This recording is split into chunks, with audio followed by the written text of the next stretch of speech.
Hey everyone, this is Shane Murphy. Welcome to Consumer Behaviour Online. I'm your online tutor for Term 4 for this program, and I'm going to take you through a little introduction for the unit and the support that's available to you and what my expectations are online.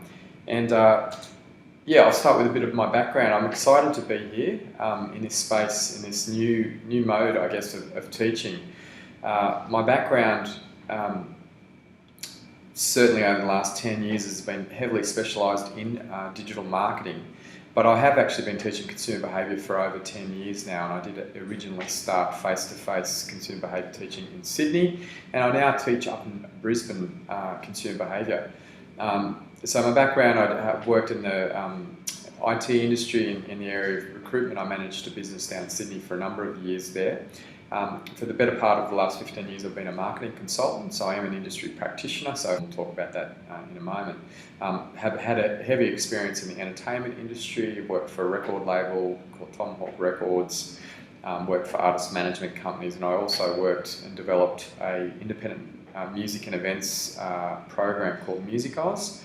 And we did a couple of simulcasts with live simulcasts with Channel V and MTV, so that was a really exciting time, and I worked on a multi-million-dollar project in a regional area setting up an education facility. Training-wise, I'm actually a student myself because I'm doing a master's at the moment in the area related to consumer behaviour. It's more focused on the digital marketing area in the entertainment industry, so I have a scholarship and I'll be studying that over the next 2 years. And I've taught at Griffith University, Southern Cross University, Southbank TAFE, SAE, which is a sound, audio and film college, and quite a few other places. So I guess my goal as an educator, it really is to extract the most essential principles that we want to take on board as a marketer and apply these into our future practice as marketing professionals. And it's an exciting subject, consumer behaviour. It is a fundamental subject that you would expect to see a consumer behaviour unit in any degree program anywhere around the world. It is a core, what we call a core marketing subject.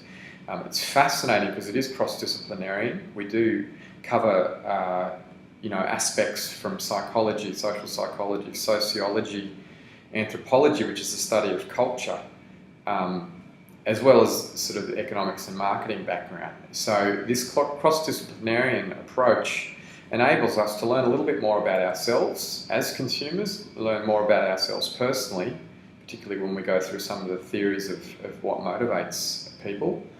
And it also enables us to understand and better work with others in the workspace, in the work environment, and also customer service management.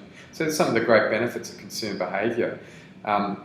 We also could make the point that consumer behaviour, we're all consumers and there's a basic common sense to it, but on the other side of the spectrum, it is actually quite a complex subject to get hold of, and consequently, we use our personal reflections as a consumer as a starting point.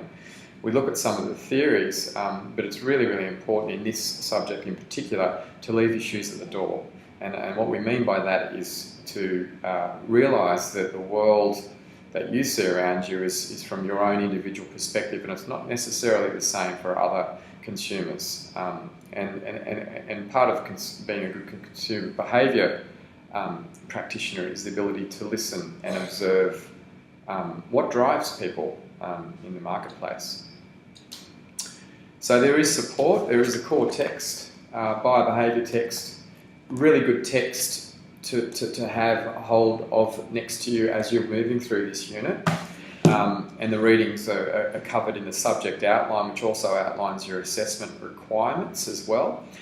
There's a fantastic Word doc available on the portal, which is a subject guide, which has a number of numerous self-led activities and a lot more additional content. So between the PowerPoint slides that are also going to be on the learning portal, the subject guide, and your text, between the PowerPoints, the text, the subject guide are primarily your important resource in terms of the content of this subject. The discussion board is an excellent tool for us to share ideas and reflections, particularly of some of the examples I'm going to be showing you in the slide presentations. I want you to look at those videos, think about those videos, and perhaps raise some comment for other students to also participate. So it's a discussion board for all of us that are learning, including myself. We can all learn something off each other. If you have a question that you think would be relevant for other students, that's a good place to post a discussion board. You can actually send me an email as well, just to prompt me that you've put something on the discussion board and you'd like addressed.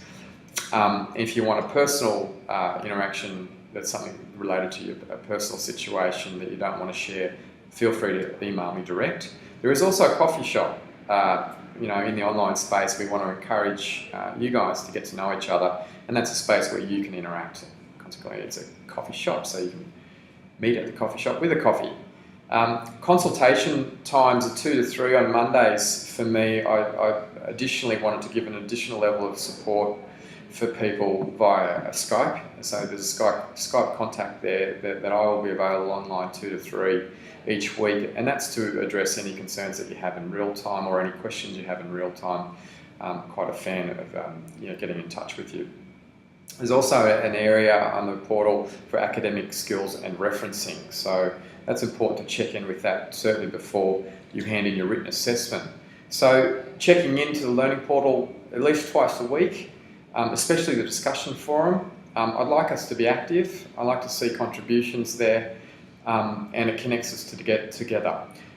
We need to stick strictly to the schedule, so if you've got any issues handing in assessments, you need to let me know as soon as possible, and we need to keep the open communication, because it can be a lonely experience in online learning as well. So the more that you participate, the more that you interact, the more that you'll get out of this unit. And extensions are only granted under mitigating circumstances, because we do like to keep it fair, and part of becoming a good marketing practitioner is the ability to meet deadlines. We certainly have a process to go through in terms of mitigating circumstances, and we certainly do listen and grant extensions under certain circumstances. So one of the final slides is assessments. There are 7 quizzes, so each topic has a quiz. That's self-led, multiple choice.